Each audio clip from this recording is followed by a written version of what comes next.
My name is Stuart Hutchinson, and my family lives in Wayne, New Jersey. I organize for New Jersey Impeach Groups, impeachthem.com.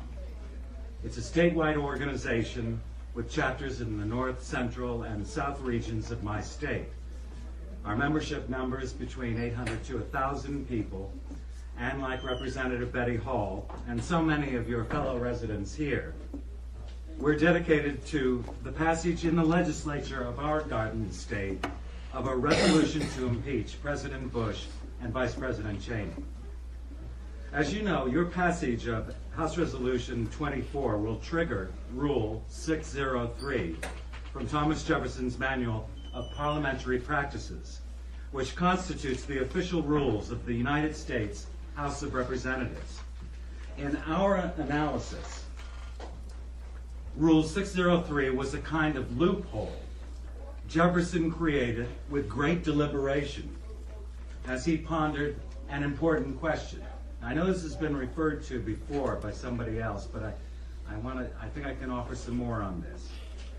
The question he pondered was essentially, what recourse can there be when a president decides he wants to be king, or as we say in modern times, a dictator? What further is to be done when there presents a federal legislature that has become so decadent or jaded or bribed and corrupt that it's no longer responsible to the voters who elected them to serve the people of the United States? Rule 603 says that a legislature can pass a resolution for impeachment, and your resolution adopts the form of a petition. That is, in Jefferson's word, transmitted to the Congress as a direction by the state of New Hampshire that the U.S. House commence impeachment proceedings against the President and Vice President. Jefferson's Rule 603 has never been invoked to impeach a president, but it was used to impeach a federal judge in Florida in 1903, referred to as the Hines precedents, Section 2469.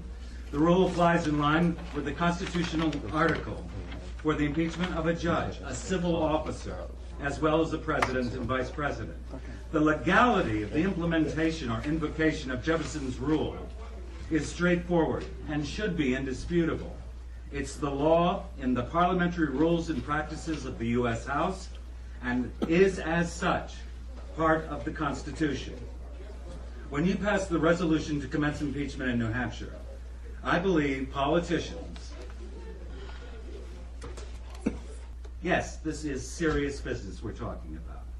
And one of the repercussions of this criminal action by the President and Vice President, I dare say, that on September 12, 2001, our country enjoyed the sympathy and support of almost every person on our planet. Today, we are the most despised country on earth. The cost of the war is almost unimaginable. 3,693 American service people dead, plus 135 suicides of service people in Iraq, and over 125,000 people wounded. These are Defense Department statistics. Over 1,100,000 Iraqi dead since the invasion. We're at $496 billion in the cost of fighting the Iraq War. We're just days away from $500 billion. Now, would $500 billion be enough to raise every American slum and be able to replace it with new housing? Would it be enough to fund mass production of zero-polluting electric cars, buses, and trucks? Would it be enough to fix every public-supported hospital? Would it be enough to pay for a comprehensive single-payer health plan that would offer excellent terms for doctors and excellent health for all our citizens, comparable to the best healthcare system in the world, which is France's? More to the point, what would that kind of money assure? Would that kind of money assure complete comprehensive care for every American service person, every single veteran, forever? If people are willing to die in service to our country, shouldn't they get everything they need in order to lead a productive life of dignity after their service years? Now let's pause just a second and consider what a soldier in Iraq must feel right now today. A soldier on the 5th tour of duty in Iraq, you're a soldier, and you see a private mercenary from a company like Blackwater, and you know the mercenary is paid 10 times as much money as you earn as a service person in our country's military, and the mercenary is being paid with your tax dollars, dedicated by an administration that sent people to battle but which was unwilling to buy the proper armor for your vehicles and the proper body armor that can save your life. It must make you pretty bitter when a friend is wounded or killed so needlessly. It should make you want to impeach. And as if all that were not enough, we suffer an administration that conducts illegal wiretaps of U.S. citizens, monitors all email and phone calls, and engages in torture in violation of our Constitution and international law. Not content with that, they did away with habeas corpus, a concept that's nearly 900 years old, older than the Magna Carta, and the foundation of all democracy.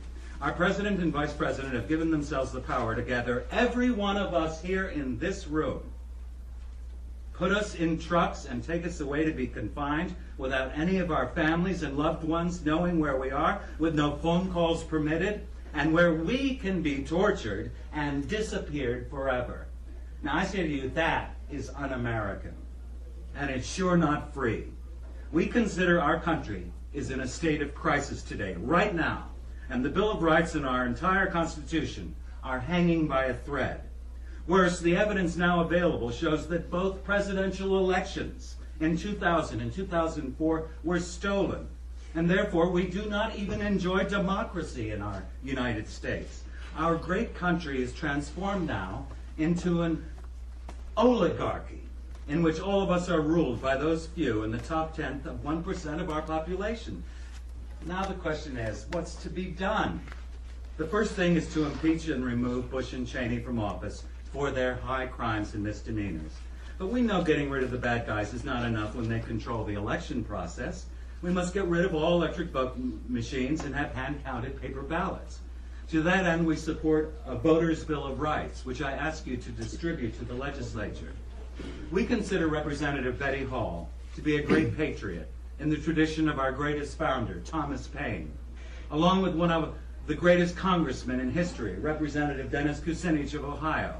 Ms. Hall stood up when no one else would in an act of great courage to set our nation right again. I'm pleased to tell you this afternoon that yesterday we received the following message from a great artist, humanitarian, and former president of the Screen Actors Guild, Edward Astor. He said, "There are many regrets that I'm not a citizen of New Hampshire and a member of its legislature, but my chief regret tonight is that I'm not allowed to vote for Betty Hall's House Resolution 24 to commence impeachment procedures in the U.S. Congress. At our founding, New Hampshire was essential. At our preservation, it is even more so. Please vote to restore our unique democracy." You don't measure patriotism by the size of the flag outside the car dealer or the burger joint or by stickers on cars. The measure of patriotism is in our treatment of the least among us and in an overriding, abiding concern for our commonwealth. We suffer a warlike administration. The president and vice president like war. But Americans are not a warlike people. We are a peace-loving people. None of you would be here if you did not feel an obligation to serve the people.